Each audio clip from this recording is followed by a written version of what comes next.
तो देखिए, ऑपरेशन महापाप के जरिए हमने आपको दिखाया कि राजस्थान में बेटियों के साथ क्या हो रहा है और इस स्टिंग ऑपरेशन को करने वाले जो हमारे सहयोगी हैं वो भी इस वक्त हमारे साथ स्टूडियो में आ चुके हैं। रजनीश, बहुत स्वागत है आपका इंडिया डेली लाइफ पर। ये जो स्टिंग ऑपरेशन आपने किया है, ये स्टिंग ऑपरेशन एक लड़की होने के नाते मुझे, करिश्मा को, हमारे न्यूज रूम की तमाम लड़कियों को, जो फील्ड में हमारी रिपोर्टर्स हैं, उन सबको बहुत ही ज्यादा इसने परेशान किया है। इस स्टिंग ऑपरेशन को करते हुए आपने क्या महसूस किया? क्योंकि जिस तरीके से लड़कियों की स्थिति के बारे में आपने हमें दिखाया है, अपने ही पिता लड़कियों को बेचे डाल रहे हैं, यह बहुत परेशान करने वाली सच्चाई है। देखिए अदिति, जिस वक्त ये पूरा सच मेरे सामने आया था, मेरे पैरों तले ज़मीन खिसक गई थी। मैं खुद, मेरी रूह तक कांप गई थी कि आखिर कैसे एक पिता, एक भाई और एक माँ अपने ही कलेजे के टुकड़े का जो सौदा तय कर रहे हैं, और वो उससे उनको कोई फर्क नहीं पड़ता कि सौदे के एवज में वो जो बच्ची है, जो नाबालिग बच्ची है। मैं आपको बता दूं कि जितनी भी बच्चियों के माता पिता से मेरी बात हुई या दलालों से मेरी बात हुई, उन सभी ने ये कहा कि सारी जो बच्चियां हैं वो नाबालिग है, 15, 16, 17 साल की हैं। तो ऐसे में ये सवाल उठना लाजमी था कि क्या दलाल मजबूरी का फ़ायदा उठा रहा है, क्या दलाल दबाव डाल रहा है माँ बाप पे। जब मैंने वर्मा नाम के जो दलाल है उससे जब मैंने बात की तो उन्होंने साफ तौर पर कहा कि ये माँ बाप की मर्जी से हो रहा है। तब भी मुझे विश्वास नहीं हुआ कि कोई माँ बाप ऐसा कर ही नहीं सकता अपनी बच्चियों के साथ, कि चाहे कितनी भी मजबूरी हो, माँ बाप खुद मजदूरी करते हैं, खुद जो है वो जान तक दे देते हैं अपने कलेजे के टुकड़े के लिए। लेकिन ऐसे भी माँ बाप दुनिया में मौजूद हैं जो अपनी ही बच्चियों का सौदा तय कर रहे हैं, उनके जिस्म का सौदा तय कर रहे हैं। मैं आपको एक बात और बताऊं, जब मेरी बात हुई इनके माँ बाप मोती शंकर से, जब मेरी बात हुई तो वो हंस रहा था। उसके चेहरे पर बिल्कुल शिकन नहीं थी, बल्कि वो इस चीज को इंजॉय कर रहा था कि उसकी बेटी के लिए ग्राहक मिल गया।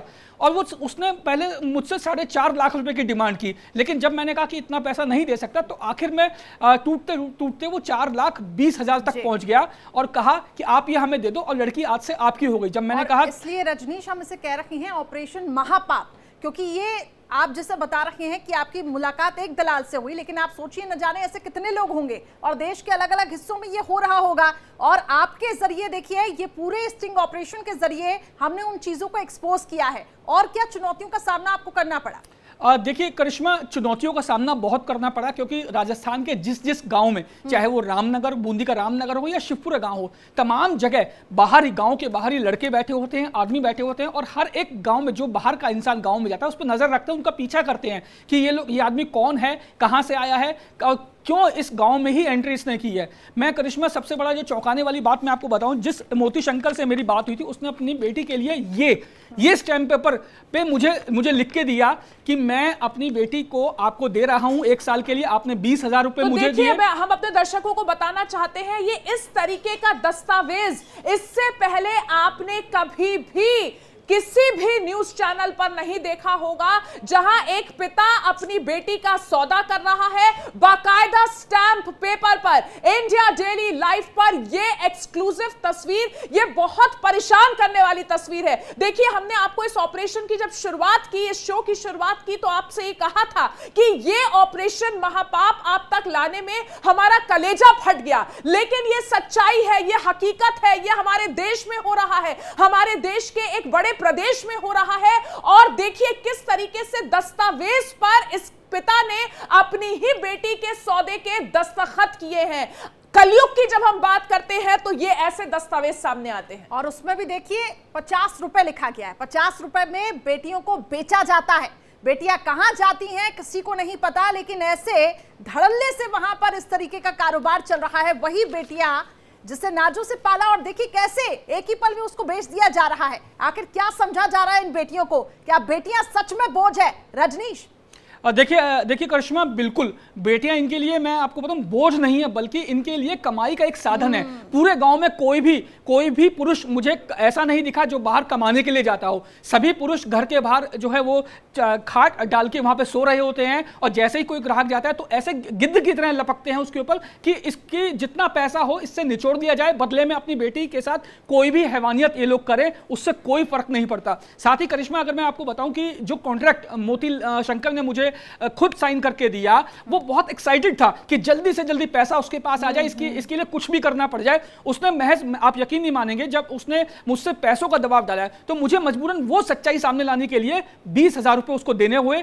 कि मैं चाहता था कि 20,000 जाते हैं तो जाए, लेकिन वो सच्चाई सामने आ जाए जिसको देखकर लोग जो है वो अपनी बेटियों की फिक्र करें, और ऐसे जो है वो लोगों का चेहरा सामने आए जो अपनी बेटियों का सौदा करते हैं। मोती शंकर ने इसमें यह नहीं लिखा कि वो किस लिए दे रहा है। उसने मुझसे साफ तौर पे, जब मैं उसका स्टिंग कर रहा था, मैं उससे बात कर रहा था, तो उसने साफ तौर पे कहा कि हम किसी की आड़ में आपको लड़की देंगे। मतलब आड़ का मतलब यह कि हम उस पर यह नहीं लिखवाएंगे कि हम लड़की आपको किस असलियत में किस वजह से दे रहे हैं, बल्कि हम ये लिखवाएंगे आपके घर नौकरानी के रूप में काम करने जा रही है, या आपकी दुकान में काम करने जा रही है, या घर पे झाड़ू पोछा करने के लिए जा रही है। ये आड़ होगी हमारे बीच में, जो म्यूचुअल अंडरस्टैंडिंग होगी, जिस काम के लिए मैं आपको दे रहा हूं और जिस काम के लिए आप ले जाना चाहते हैं, ये उसकी आड़ में लिखवाया जाएगा ताकि किसी को शक ना हो। एक बात और मैं आपको करिश्मा बताऊं कि मैंने जब उससे पूछा कि बच्ची तो नाबालिग है और नाबालिगों से काम करवाना, चाहे वो घर का काम हो या कहीं भी काम हो, ये कानूनन जुर्म है। तो उसने कहा कि कोई फिक्र नहीं है, कोई डरो मत, मैंने अपनी बच्ची का आधार कार्ड में फर्जी तरीके से पैसा खिला के उसकी उम्र बढ़वा दी है, ताकि अगर कोई उसका आधार कार्ड भी चेक करे तो उसमें भी साफ हो जाए कि ये बालिग है, नाबालिग नहीं। ऐसे ना तो आप फर्जीवाड़ा भी किया जा रहा है, तो इस तरीके से किया जा रहा है कि पकड़ा ना जा सके ये आदमी। रजनीश, मेरा एक सवाल आपसे यहां ये है कि ये जो दस्तावेज बनवाया गया, जो ये स्टैम्प पेपर, ये किसका आइडिया था?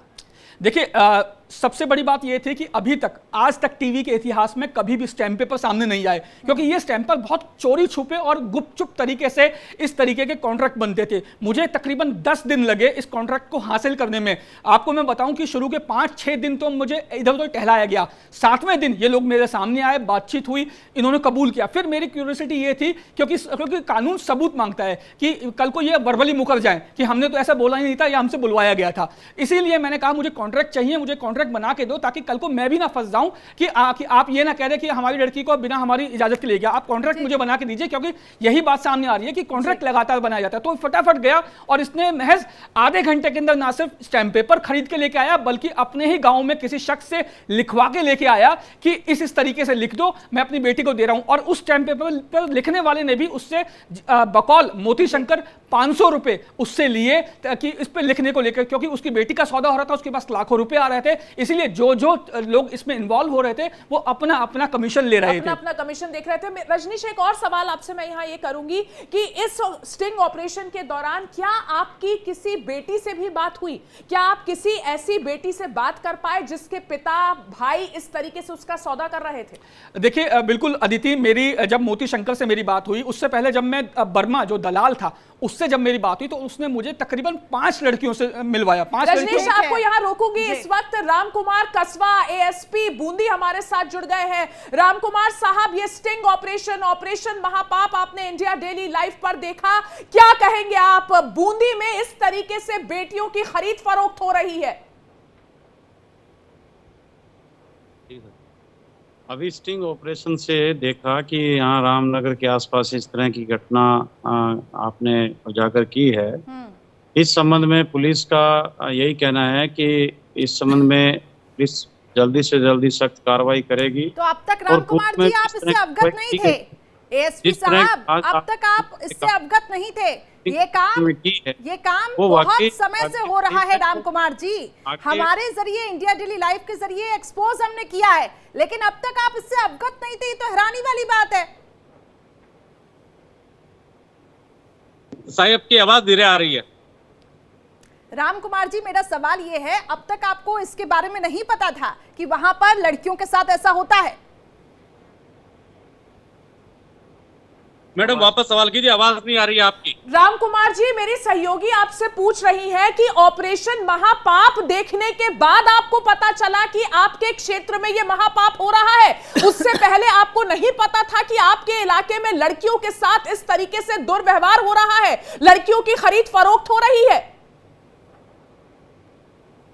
जिस तरह आज ये स्टिंग ऑपरेशन में दिखवाया है, उससे लगता है कि एक कोई गिरोह इस काम कर रहा है। इसके बारे में पुलिस के पास सूचनाएं आई है, पुलिस ने कार्रवाई की है, और अभी जो आपने सूचनाएं की है और स्टिंग ऑपरेशन दिखाया है, इस पर भी हम सख्त कार्रवाई करेंगे। क्या कार्रवाई करेंगे राम कुमार जी क्या कार्रवाई करेंगे, और क्या सिर्फ बूंदी के ही आसपास ऐसा हो रहा होगा? आप सोचिए ना, ये कहां कहां चीजें फैली हुई होंगी। आप इंडिया डेली लाइफ के माध्यम से अब आपको ये चीजें पता पड़ रही हैं, लेकिन अब तक आप इससे अवगत नहीं थे। ये हैरानी वाली बात है। इसमें दो पक्ष जो दिखा रहे हैं आप, ये इनमें आप सहमति हो सकती है, परंतु पुलिस इसके अंदर सो मोटो कार्रवाई करने के लिए एक टीम बना के एक SIT गठित करके इसमें कार्रवाई करेगी, और पूर्व में भी की गई। जी राम कुमार साहब, मैं चाहूंगी कि मेरे सहयोगी रजनीश, जिन्होंने स्टिंग ऑपरेशन को किया है, वो भी आपसे इससे जुड़ा सवाल करें। रजनीश। देखिए राम कुमार जी, जिस तरीके से ये चीज़ें सामने आई, रामनगर में जो दो लोग, चाहे वो वर्मा हो या मोती शंकर हो, वो जो है लगातार लड़कियों को बेचने का, कॉन्ट्रैक्ट पे देने की बात कर रहे थे, कॉन्ट्रैक्ट बना भी रहे थे। ऐसे में आपके द्वारा क्या पहले भी रेड इस गांव में की गई थी कि इस तरीके का मामला सामने आपके पास पहले भी आ चुका था? पहले क्या कार्रवाई की गई थी, और अगर आपने कार्रवाई की थी राम कुमार जी, तो क्यों अभी तक ये चीज़ें नहीं रुकी? खरीद फरोख्त का मामला इस तरह से सामने नहीं आया था पूर्व में। यहाँ पे जो ये काम इस तरह ट्रेडिशनल इस तरह का काम करते हैं, ऐसा पहले से ज्ञात है, और काफी पुलिस ने कार्रवाई की है, इसमें FIR एक्ट में दर्ज की है। परंतु ये जो खरीद फरोख्त वाली बात आपने आज उठाई है, इस पर भी हम गौर करेंगे, कार्रवाई करेंगे। राम कुमार साहब, एक सवाल यहाँ पर यह भी है, मेरे सहयोगी रजनीश ने जो स्टिंग ऑपरेशन किया, बाकायदा एक दस्तावेज, एक स्टैम्प पेपर पर लड़की को बेचने की, लड़की को देने की बात वहां पर वो व्यक्ति कर रहा है जिसने अपनी बेटी दी। वो तुरंत जाता है 50 रुपए के स्टैम्प पेपर पर एक दस्तावेज बनाकर ले आता है। तो न सिर्फ जो व्यक्ति अपनी बेटी को बेच रहा है, बल्कि उस इलाके में तमाम और लोग भी शामिल हैं इस काले कारोबार में एक तरह से। पहली बात तो ये जो स्टाफ तो आप बता रहे हैं, ऐसा स्टाफ हमने देखा नहीं है। इसको देखने के बाद में अगर इस पे जो कार्रवाई बनती है वो हम बिल्कुल करेंगे। सर, स्टैम्प पेपर हमारे पास है राम कुमार जी, स्टैम्प पेपर हमारे पास है। इंडिया डेली लाइव और मेरे सहयोगी रजनीश लगातार वो स्टैम्प पेपर दिखा रहे हैं। आपको भी बतौर सबूत वो स्टैम्प पेपर हम अपनी तरफ से सबमिट करेंगे। बिल्कुल, अगर सबमिट किया जाएगा तो मैं श्योर करता हूँ कि इसके अंदर सख्त से सख्त। और रजनीश, मैं चाहूंगी कि आप इनको वो भी जानकारी दें कि वो जो टाइम लिमिट आप बता रहे थे कि कुछ दिनों के लिए बेटियां वहां पे सौंपी जाती है, ये कहा जाता है कि एक डील की जाती है, और उसमें ये मेंशन नहीं होता कि हम बेटियों को किस मकसद से दे रहे हैं, बल्कि एक नौकरानी के तौर पे। ये भी बताइए इनको, इससे भी अवगत कराइए। जी राम कुमार जी, जब मेरी बात हुई थी मोती शंकर से और वर्मा से, जब मेरी बात हुई थी, तो उन्होंने ये बात बोली थी कि हम किसी काम के आड़ में इन काम उसमें लिखा जाता है, तो निश्चित रूप से पुलिस के लिए भी और ये पता लगाना मुश्किल रहता है कि रियल में वहाँ पे क्या काम करवाया उनसे जा रहा है। तो आज आपने स्टिंग ऑपरेशन से अगर ये चीजें उजागर की है, तो मैं पुलिस की तरफ से भी यही कहना चाहूँगा, पूर्व में जो कार्रवाई की है। एएसपी साहब, आपसे मुझे ये जानना है कि अब कार्रवाई के तौर पे आप क्या करेंगे? आप बोल रहे हैं SIT का गठन किया जाएगा, कहाँ कहाँ ये कार्रवाई होगी? क्योंकि ये तो बहुत बड़ा रैकेट है, कहाँ कहाँ बंडाफोड़ किया जाएगा, इसका कैसे किया जाएगा? आपकी तरफ से अगर ये सबमिट किए जाते हैं सारे रिपोर्ट्स, तो हम निश्चित रूप से इसमें मुकदमा दर्ज करके कार्रवाई करेंगे। और जो ये खरीद फरोख्त का धंधा करते हैं और जो दलाली की तरह काम करते हैं, राम कुमार साहब, आपको किस किस इलाके की जानकारी है? ये स्टिंग ऑपरेशन जो हमने दिखाया, इसमें हमने एक व्यक्ति का केस दिखाया, लेकिन आपको पुलिस महकमे को किस किस इलाके की जानकारी है? कहां कहां इस तरीके का नेटवर्क फैला हुआ है? क्योंकि ये मान पाना यकीनन नामुमकिन है, बहुत मुश्किल है कि इतने बड़े स्तर पर लड़कियों की खरीद फरोख्त हो रही हो और पुलिस को इसका इल्म ना हो। बूंदी जिले में सब जगह नहीं है, एक दो गांव, एक दो कॉलोनीज ऐसी हैं जिनपे ट्रेडिशनली ये लोग वर्षों काम करते हैं। काम मतलब आदिवासी जैसे रहते हैं ये लोग। इसमें अगर असहमति से ये लोग रखते हैं तो इस पे पता नहीं चल पाता कि ये काम धंधे के लिए रखते हैं। परंतु आप स्टिंग ऑपरेशन से अगर ये चीज सबमिट होती है तो हम मुकदमा दर्ज करके कार्रवाई करेंगे। ठीक है। रजनीश, मैं चाहूंगी जी। कि आप भी सवाल करें और वो एक बार फिर से स्टैंप दिखा दें और इनको जिस तरीके से ये कह रहे हैं कि सबमिट भी करवाएं, ताकि हम इस पूरे ऑपरेशन महापाप के जरिए जो चीजों को उजागर कर रखे हैं दर्शकों तक, वो भी चीजें एक बार फिर से पहुंचे। रामकुमार जी, एक आखिरी सवाल मैं इससे जानना चाहूंगा कि आप कितने जो है वो दिनों में ये कार्रवाई करेंगे, सो मोटो लेके कार्रवाई करेंगे, एफआईआर दर्ज करेंगे, और कितने दिनों में ये कार्रवाई जो है वो अंजाम तक पहुंच जाएगी? ये आखिरी सवाल मेरा रहेगा आपसे। देखो, ऐसा है, आपकी तरफ से ये जो स्टाम्प की और जो बात कर रहे हैं, अगर वो हमारे पास ओरिजिनली सबमिट होते हैं तो उसमें जो जिन धाराओं में बनेगा हम तुरंत दर्ज करें। ठीक है रामकुमार जी, थैंक यू।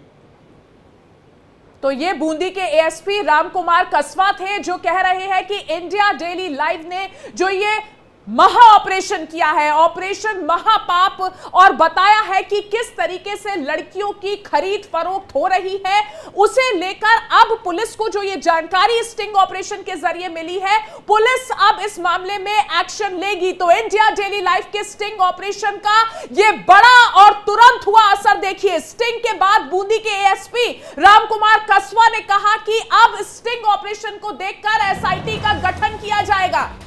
इस वक्त की बड़ी खबर आपको बता रखी है, इंडिया डेली के स्टिंग ऑपरेशन का बड़ा असर। स्टिंग के बाद बूंदी के एएसपी रामकुमार कसवा का बयान सामने आया। उन्होंने कहा स्टिंग के बाद गठित की जाएगी एसआईटी की टीम और पूरे इलाके में दबिश दी जाएगी, जांच की जाएगी और पुलिस जल्द से जल्द इस पूरे मामले में कार्रवाई को अंजाम देगी। तो ऑपरेशन महापाप का बड़ा असर, ये कहना है पुलिस का कि अब इस मामले में एसआईटी का गठन होगा। यहां एक छोटा सा ब्रेक लेते हैं, ब्रेक के बाद भी खबरों का सिलसिला जारी रहेगा और ऑपरेशन महापाप के असर के बारे में भी बात करेंगे। आप बने रहिए हमारे साथ।